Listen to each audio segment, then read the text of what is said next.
Hello everyone, welcome back to my YouTube channel. आज की video में हम मोल कॉन्सेप्ट के ऊपर डिस्कशन करेंगे, तो बने रहिएगा मेरे साथ वीडियो में एंड तक। Let's get started. सबसे पहले हम हेडिंग लगा देते हैं, मोल कॉन्सेप्ट।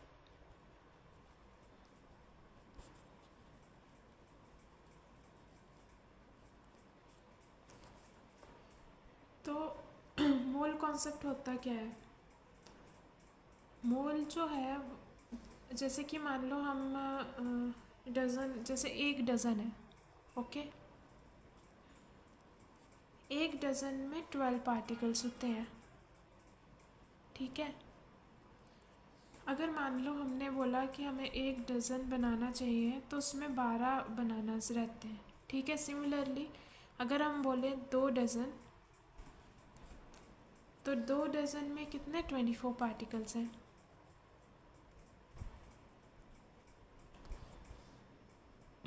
वैसे ही मतलब डज़न जो है, डज़न एक कांस्टेंट है, ओके। सिमिलरली अगर हम बोलें 1 मोल, तो मोल जो है, मोल एवोगैड्रो कांस्टेंट है ये,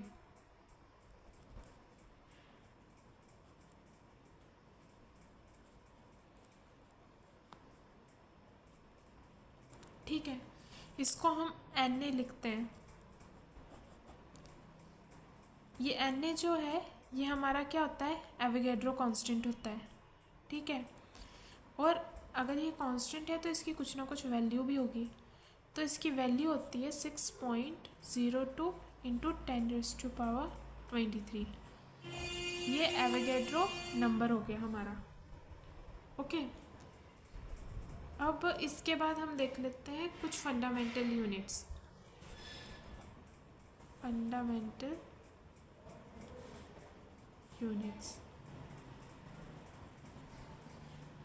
यूनिट्स अगर हम किसी एटम को अगर हम ब्रेक करेंगे तो उसके अंदर हमें क्या मिलेगा, इलेक्ट्रॉन मिलेगा,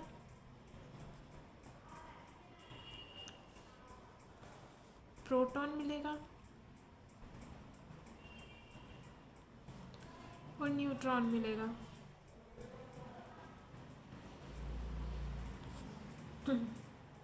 ठीक है, तो इनके मास कितना रहेगा? इलेक्ट्रॉन का मास होता है 9.1 इंटू 10⁻⁻31 kg। जहाँ प्रोटॉन का देखें तो प्रोटॉन का मास होता है 1.672 इंटू 10⁻⁻27 kg।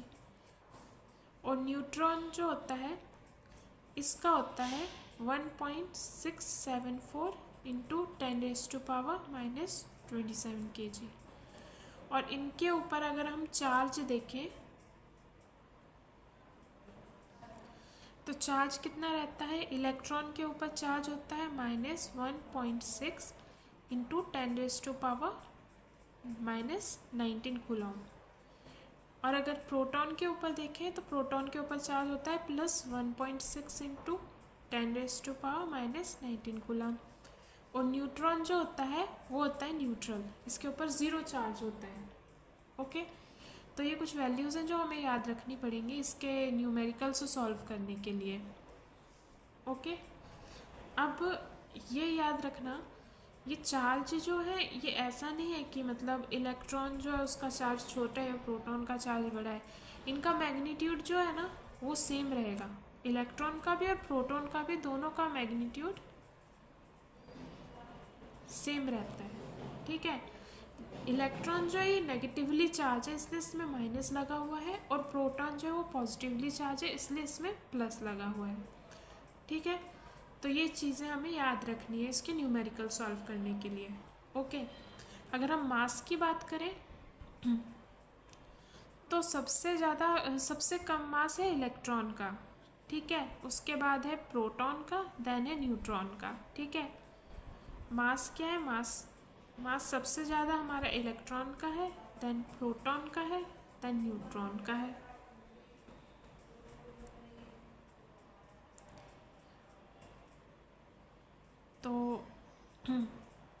तो ये थी कुछ फंडामेंटल, कुछ बेसिक चीज़ें जो हमें अप्लाई करने पड़ेंगी आगे न्यूमेरिकल सॉल्व करने के लिए, तो आगे चलते हैं हम और कुछ। तो ये रहा हमारा first question, calculate the charge on 1 mole of electron. Okay, हमें 1 मोल इलेक्ट्रॉन पे चार्ज क्या है वो हमें कैलकुलेट करना है। ठीक है, तो मोल को जैसा कि हमने पीछे भी पढ़ा था, मोल को हम क्या Na से डिनोट करते हैं, जो कि है एवोगैड्रो कांस्टेंट। ओके, और क्या 1 इलेक्ट्रॉन, इसमें यूनिटरी मेथड हम अप्लाई करेंगे जो हमने बचपन में भी पढ़ा हुआ है। तो इसमें जैसे कि मान लो 1 इलेक्ट्रॉन जो है उसके ऊपर कितना चार्ज है, उसके ऊपर एक इलेक्ट्रॉन के ऊपर चार्ज होता है 1.6 इंटू 10⁻⁻⁹ कूलम। ओके, तो Na इलेक्ट्रॉन के ऊपर कितना चार्ज रहेगा वो हमें कैलकुलेट करना है। तो क्या हो जाएगा, क्या लिखेंगे हम, Na इलेक्ट्रॉन पे चार्ज कितना, एक इलेक्ट्रॉन पे चार्ज कितना था 1.6 into 10⁻⁻⁹ coulomb multiply by Na coulomb. Okay, अब जब हम इसको सॉल्व करेंगे तो 1.6 इंटू 10⁻⁻⁹ इंटू Na की वैल्यू क्या है, मतलब एवोगैड्रो कांस्टेंट की वैल्यू क्या थी हमारे पास, 6.02 इंटू 10⁻23। तो जब हम इसको सॉल्व करेंगे तो आंसर आएगा अप्रॉक्सीमेटली 96,500 कूलम। ओके, ये आंसर आएगा। तो ये जो वैल्यू है ये किसने दी थी, फैराडे ने दी थी। इसीलिए इसको हम, या तो हम इसको बोलते हैं Faraday constant,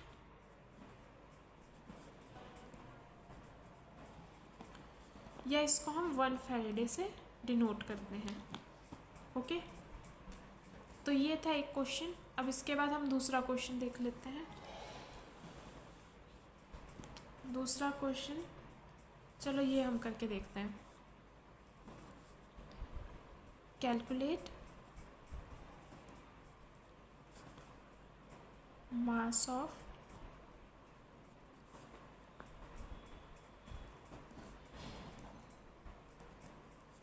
three mole electron.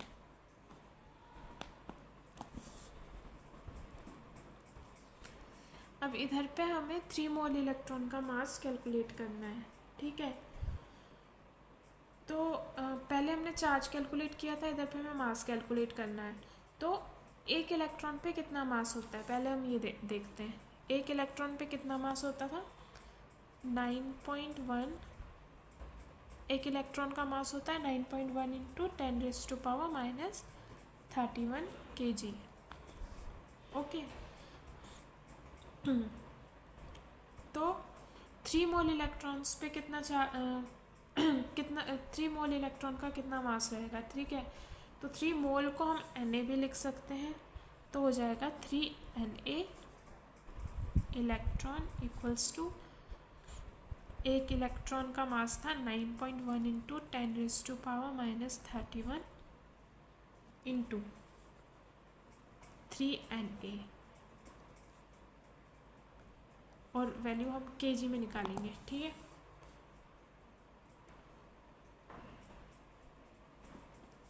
तो क्या हो जाएगा 9.1 इंटू 10⁻31 इंटू 3 इंटू Na की वैल्यू मीन्स एवोगैड्रो कांस्टेंट की वैल्यू कितनी थी, 6.02 इंटू 10⁻23।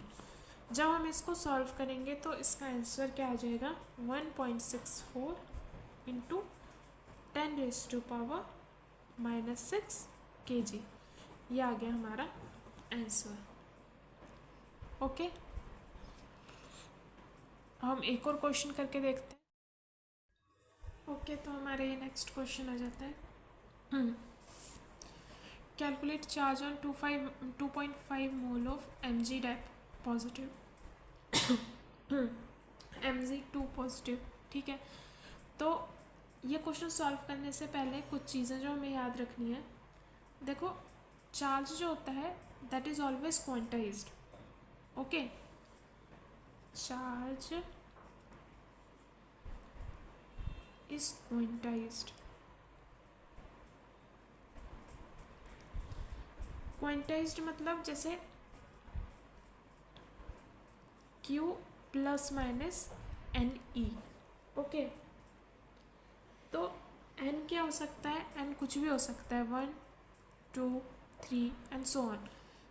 1.1 नहीं हो सकता, 2.1 नहीं हो सकता, डेसिमल में नहीं आएगा, मीन्स इंटीजर। n की वैल्यू हमेशा इंटीजर्स में आएगी, 1 2 3 ऐसे हो सकता है, ठीक है। और इलेक्ट्रॉन जो है इलेक्ट्रॉन जो है इसका चार्ज हमें मालूम है, इसका चार्ज होता है 1.6 इंटू 10⁻⁻19 कूलम। ओके, अब जैसे कि एग्जांपल देख लेते हैं हम। फॉर एग्जांपल जैसे कि हमारे पास है Na पॉजिटिव, तो इसको हम कैसे लिखेंगे? +1E। अगर हमारे पास है Mg डाई पॉजिटिव, तो हम इसको क्या लिख देंगे? सॉरी, Mg डाई पॉजिटिव, तो हम इसको क्या लिख देंगे? +2E। ओके, E से हम रिप्रेजेंट करेंगे +2E। अगर नेगेटिव में है तो -1E, ऐसे, ठीक है। तो ये चीज़ अगर हम अपने क्वेश्चन को सॉल्व करने में अप्लाई करें, जैसे मान लो इधर पे क्या दिया हुआ है, calculate the charge on 2.5 mole Mg di positive, ठीक है। तो हमें पता है दैट हम Mg को कैसे लिख सकते हैं? 1 Mg + 2 को हम लिख सकते हैं +2E।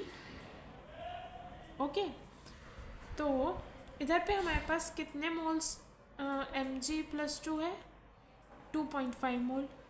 तो 2.5 मोल Mg + 2 क्या हो जाएगा? +2E इंटू 2.5 Na, क्योंकि हमारे पास कितना 2.5 मोल है, तो मोल को हम Na लिख सकते हैं, ठीक है। एवोगैड्रो कांस्टेंट है मोल, ठीक है। 2.5 Na। ओके, जब हम इसकी वैल्यू पुट करेंगे तो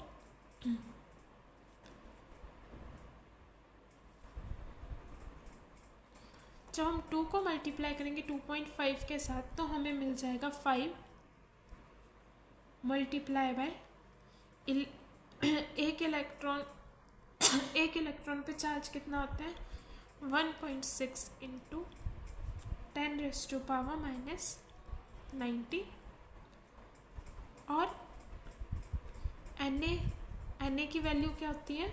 मल्टीप्लाई बाय 6.02 इंटू 10⁻23। अब जब हम इसको पूरे को सॉल्व करेंगे तो इसको हमने पहले फर्स्ट क्वेश्चन में जब सॉल्व करा था तो उसकी वैल्यू आई थी 96,500 कूलम, जो कि हमने बोला था that is equal to 1 faraday. Okay, तो इक्वल टू 1 फैराडे, तो ये 5 मल्टीप्लाई बाय 1 फैराडे मीन्स क्या हो जाएगा? 5 फैराडे। 5 को जब हम 1 से मल्टीप्लाई करेंगे तो 5 फैराडे आंसर आएगा, तो इसका आंसर आ जाएगा 5 फैराडे। ओके, ये थे कुछ क्वेश्चंस जो मैंने आज सॉल्व करवाए।